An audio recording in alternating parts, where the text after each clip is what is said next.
Hey guys, it's Gail with Everything Nash here with Jeannie Seely. Jeannie, thanks for talking to us today.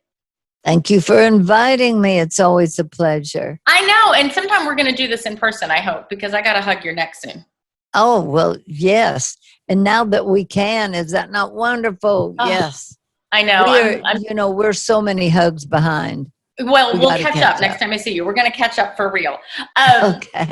I want to start with the country music cruise that I know you're going to be on, and I'm so excited because we're going to be on it too. Ah, look at that perfect sweater. I love it. Yes, I love it. I was ready for you.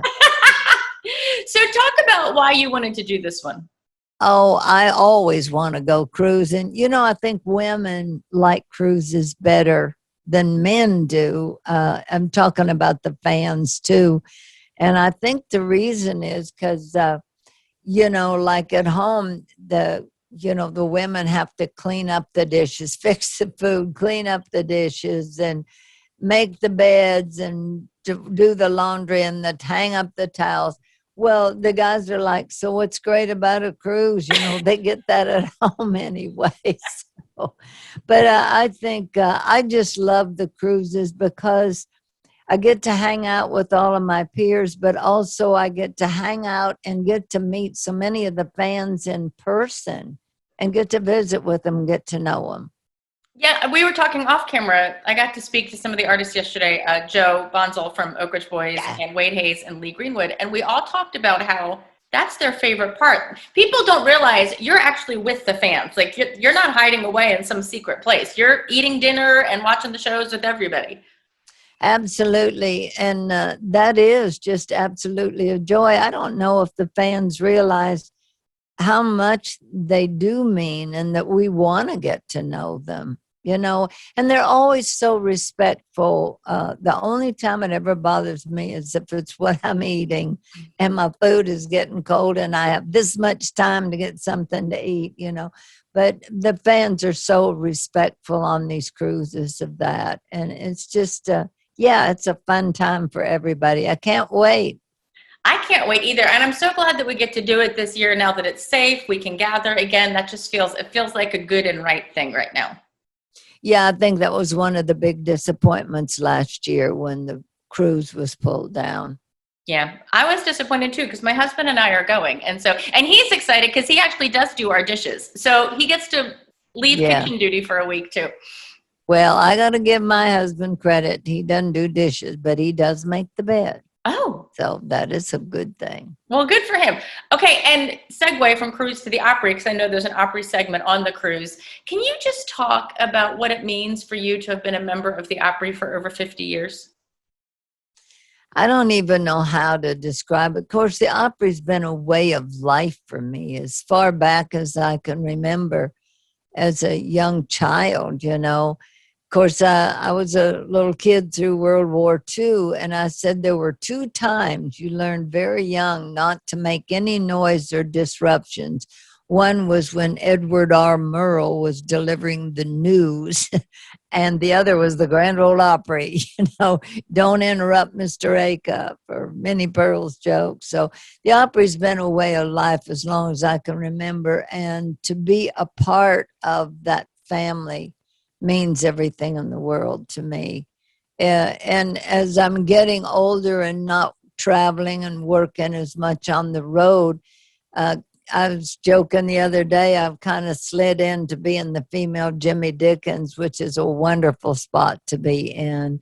But it's like I've come full circle. My life is centered around the Opry now. It means so much to me. And we talked about actually, I'm sorry. No, go ahead. May 28th, a Friday night, May 28th, 1966, I made my debut on the Grand Ole Opry as a guest the first time. So 55 years ago. 55 years ago. Wow, happy anniversary. Thank you. And we talked about this last year, but I want you to talk about it again on video. You were such a trailblazer at the Opry. The Opry would not be what it is, especially for women, without you. Well, some of it was by accident. I'll go down in history as wearing the mini skirt on the Opry. And the relevance of that was that it kind of changed the the dress code that was unwritten, I guess, for the female singers. They used to all pretty much wear the gingham check ruffled dresses and petticoats, and that was part of an image that I don't know who started it really or what, but I didn't know that. I came from the West Coast, and I listened to the Grand Ole Opry my whole life, but I never attended the Grand Ole Opry until I was on it. And so I came in wearing what I wore everywhere, which was a short skirt. And when I got away with that drastic a change, then the other girls are like, I'd rather wear this. So some of them went to the sequins, some went to Jan Howard classic pantsuits look, and just, whatever they felt comfortable in. Okay, so Opry, being a female and being part of the Opry, can we talk about one of our most favorite people ever, yours and mine, Carly Pearce? Oh, absolutely. And we got her to be, she's played like 90 times, right? Yeah. I think it's only a matter of time that Carly will be a member of that family, because and as the Opry moves forward and keeps up with the changes in music and changes in the time, Carly fits that, of course, but she also has the traditional roots of country music. She understands it all. And her new song about Loretta Lynn just proves, where she comes from and that she's not leaving that behind. That's the thing that's a key to me. I love seeing the new talent come in, and certainly love hearing what they bring to the Opry. Some of them are bringing such great songs and great performances, and I love it when I see that they still understand and keep their tradition of the Grand Ole Opry. I always tell people there's room for everything at the Opry, as there should be, but you must, Mr. Acuff said it best, don't forget what brought you here. What would be your advice or words of encouragement to the rising female artists right now? Oh my goodness, the same thing that I believe for in any phase of life, whoever. Do what you love and what you believe in, and don't listen to no, or don't pay attention to the naysayers. Just keep following your path and see where it takes you. Well, that worked well for you. So obviously, you released your album last year. What's happening with music for you? Oh my goodness. Well, I'm in the charts. I'm in the Music Row country breakout charts. I believe it was 82 the last I heard, which is just phenomenal.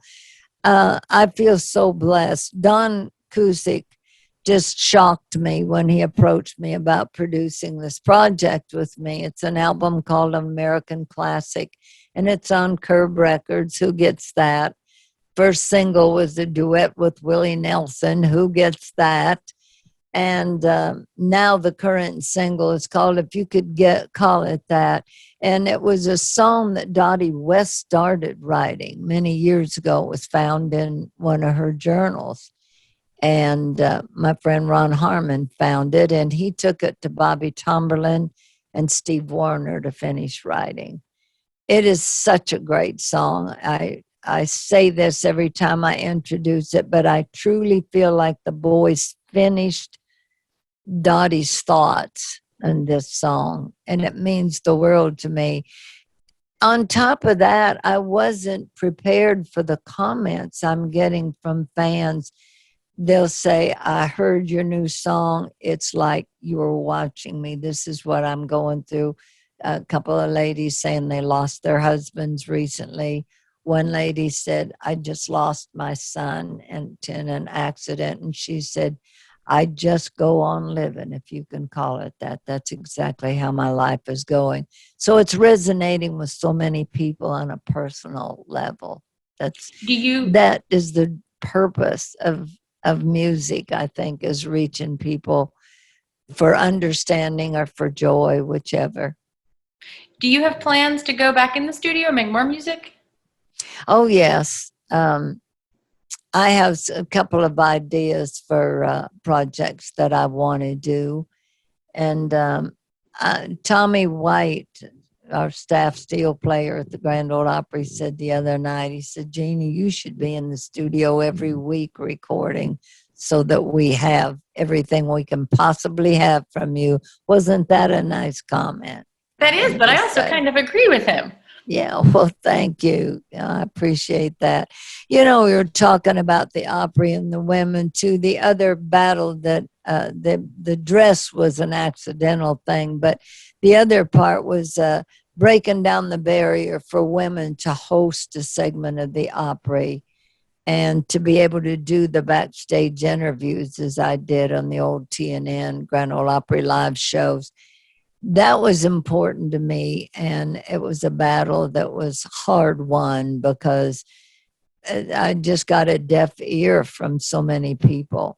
But finally, Bob Whitaker, when he took over as manager, understood what I was saying. He was managing Opryland Park, and so he was used to, in all the production shows there, everyone had a microphone, everyone had a speaking part, as well as a song. So he was shocked that we didn't have it at the Grand Ole Opry. So he opened those doors. So he will always be a hero to me. Do you ever think, you know what, I'm just gonna retire, or I've done enough? Are you ever going to stop, or are you just gonna keep moving full speed ahead? Well, I kind of agree with Willie Nelson when they asked Willie if he was ever going to retire. He said, retire from what? You know, when you do for a living, when you are so blessed to do for a living what you love, and it's my hobby, it's my joy, I don't see any reason to quit. And Brenda Lee said it very well. She said, I won't ever quit the business. One day the business will quit me. And I'm like Brenda, when that happens, when you don't want to talk to me and people don't want to hear from me, then I'll be done and I'll be fine. I'll still kick back and listen to the Opry and watch and listen to you. Well, you know that I'm never going to get tired of talking to you. Last question. What do you want to do yet? Anything that's on your bucket list that you haven't done yet? Well, of course, I would be lying if I didn't admit that I'd love to join all of my peers and friends in the Hall of Fame. That would be what that means, I think.